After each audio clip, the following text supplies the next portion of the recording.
लो वधिया नज़ारा खेल कबड्डी का 209 तक की धरती पहला दहाड़ा 209 तक वाली कबड्डी का बड़े बरेल है नहीं जा लाले क्लब तो आ कहते दूजा मैच का निखर मैदान विच है जो दूसरे पासे पहली रेड के हथ जोड़ मत्था टेक पहली रेड पाई होगी जखा पिंड का वेख तारी लोगों ने बजाई होगी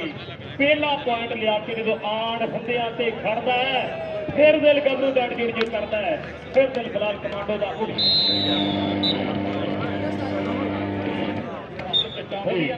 चल भी बिलाल कमांडो अगली रेड के उत्ते मास्टर रियाज साहब उन्होंने चंडिया है शबीर दास वे बोलता है बाबा सोहनी पूरी का जवान है फलार लिया बाहा क्या सोहने तेरे डोले ने क्या सोहनिया तेरिया टोरा ने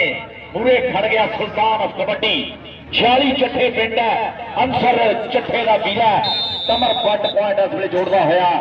बिलाल कमांडो अपनी टीम के खाते मेरे साहब जरा वधिया करके चलाना लो मच्छो का हाणी मच्छो का खेडन वाला मुंडा कहते शमा ढिल्लू पाण का वादा करता होया दूसरे पासे फिर रेड रेड कहते बिलाल कमांडो की भणजा रही है बिलाल कमांडो पिंड काला 75 इस पिंड के कहते 2021 का सब तो पहला मैच खेडिया गया ते उसे मैच इसे मुंडे नूं कहते 125 मोटरसाइकिल दिता गया पर दूसरे पासे मीदी कसाई करता होए ट्राइयां मोटरसाइकिलों की गल की तू मोटरसाइकिलों की रीत पाकिस्तान दे विच हाजी खुर्शीद आलम संधू साहब और जहांगीर वो भी तशरीफ लैके आए हैं बंदेशा कबड्डी क्लब वो क्लब आ जिन्होंने पंजाब का जेतू कबड्डी क्लब कहा जाता शबाज बंदेशा खुद भी इंटरनेशनल कबड्डी प्लेयर 2004 के जी मैं टीम इंडिया लैके गया उस टीम के मैंबर थी mic over to control ji